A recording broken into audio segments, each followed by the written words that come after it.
മാസപ്പടി കേസിൽ ഇഡി ഇന്നു മുതൽ പ്രതികളെ ചോദ്യം ചെയ്തു തുടങ്ങും. ശശിധരൻ കർത്തയുടെ മകൻ ശരൺ എസ് കർത്ത ഇന്ന് ഹാജരാകും. വീണ ബുധനാഴ്ചയാണ് ഹാജരാകേണ്ടത്. വിശദാംശങ്ങളുമായി കെ പ്രശാന്ത് ചേരുകയാണ്. പ്രശാന്ത്, ഇഡി ഈ ഒരു അന്വേഷണം മുറുക്കുകയാണ്. അതായത് മാസപ്പടി കേസിൽ പ്രതികളെ ചോദ്യം ചെയ്ത് തുടങ്ങുകയാണ്. ഇപ്പോൾ ശശിധരൻ കർത്തയുടെ ശരൺ എസ് കർത്തയെയാണ് ഇപ്പോൾ ചോദ്യം ചെയ്യാനായിട്ട് പോകുന്നത്. ശരൺ എസ് കർത്ത എത്തിയായിരുന്നു. പിന്നെ വീണ ബുധനാഴ്ചയല്ലേ ഹാജരാകേണ്ടത്?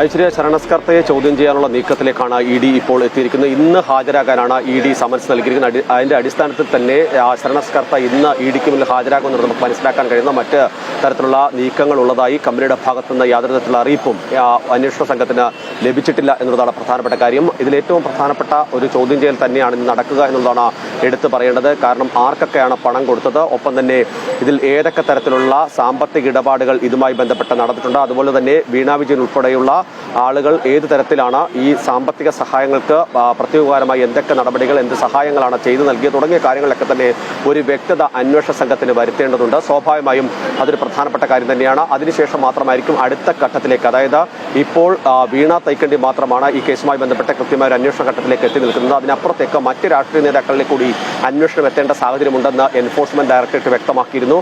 അതിന് കൃത്യമായ കൂടുതൽ തെളിവുകൾ ലഭിക്കേണ്ട സാഹചര്യങ്ങളുണ്ട്.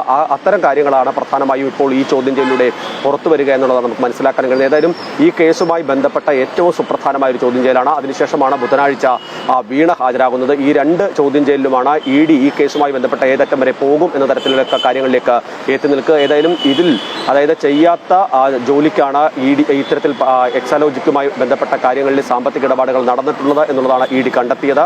അതോടൊപ്പം തന്നെ ഇതിലേറ്റവും മറ്റൊരു കാര്യമെന്ന് പറഞ്ഞാൽ SFIO അന്വേഷണത്തിന്റെ ഭാഗമായി പിടിച്ചെടുത്ത രേഖകൾ ഇ ഡിക്ക് ലഭിച്ചിരുന്നു.